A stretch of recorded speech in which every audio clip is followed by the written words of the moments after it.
Friends, welcome to మన BB Telugu. Big boss అగ్ని పరీక్షలో 13 మందిలో ప్లస్ అండ్ మైనస్ వాళ్ళ బలాలు బలహీనతలు ఒకసారి తెలుసుకుందాం. వీడియో స్కిప్ చేయకుండా చూడండి. మీరు వీడియో స్కిప్ చేసి ఎవరే జిలేబీ నువ్వు చెప్పింది ఇంతేనా అంటే నేనేం చేయలేను. ఓకేనా? కొంచెం వీడియోస్ చూస్తున్నా కదా, సబ్స్క్రైబ్ చేసుకోవచ్చు కదా. ఓకేనా?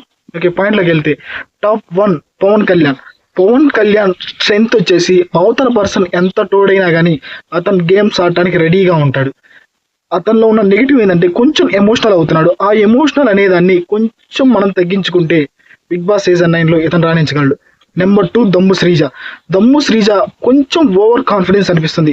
కాన్ఫిడెన్స్ ఉండొచ్చు, బట్ బియాండ్ ఓవర్ కాన్ఫిడెన్స్ అనిపిస్తుంది. బట్ ఓకే, గేమ్స్ బాగానే ఆడుతుంది. టాక్ 2 పర్సన్ లాగే ఉంది. Okay, good. నెంబర్ 3 మాస్క్ మ్యాన్లో ఉన్న పాజిటివ్ ఏంటంటే అవతల పర్సన్ ఎంత తోడైనా తన వాయిస్ తోటి ఆ పర్సన్ని కూల్ చేయగల విధానం ఉంది.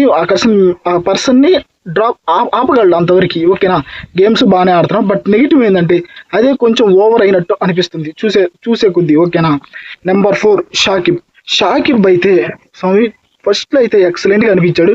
బట్ రాను తన గ్రాఫ్ తనే తగ్గించుకున్నాడు. తను కొంచెం మెంటల్లీ ఎక్కువ ఆలోచించలేకపోతున్నాడు అని నాకు అనిపిస్తుంది. ఓకేనా?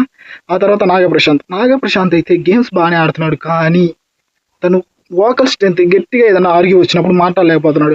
అందరూ మన వాళ్ళే అని టేక్ ఇట్ ఈజీగా తీసుకుంటున్నాడు. ఓకేనా? అది బిగ్గెస్ట్ నెగిటివ్. ఆ తర్వాత మర్యాద మనీష్ ఎంత మర్యాదగా ఉన్నాడు, అవతల వాళ్ళతో మాట్లాడేటప్పుడు అంతే రెస్పెక్ట్ ఇస్తే తను కూడా ఎక్సలెంట్గా ఆడుతున్నాడు, గేమ్ కూడా బాగా ఆడుతున్నాడు. తర్వాత demon Pavan underrated player.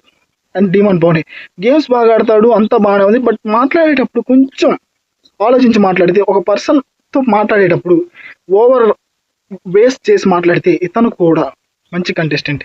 ఆ తర్వాత దివ్య, ఈమె పాయింట్స్ బాగుంటాయి, బట్ ఆమె టైం వచ్చేదాకా ఎదురు చూస్తుంది. అక్కడ బిగ్ బాస్లో అంత ఉండదు. ప్రతి దాని దగ్గర మనం పాయింట్ పెట్టాలా, అదే బిగ్గెస్ట్ నెగిటివ్, పాయింట్ పెట్టలేకపోతుంది. ఓకేనా?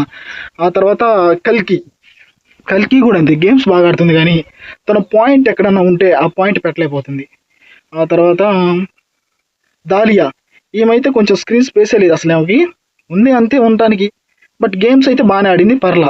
శ్రేయ కొంచెం కోతగానం, ఎక్సలెంట్గా ఉంది. బట్ 19 ఇయర్స్కి వీళ్ళందరితో కంపేర్ చేసి బాగా ఆడుతుంది చూసారా, సూపర్గా ఆడుతుంది. గేమ్స్ బాగానే ఆడింది, వాయిస్లో కూడా బేస్ ఉంది.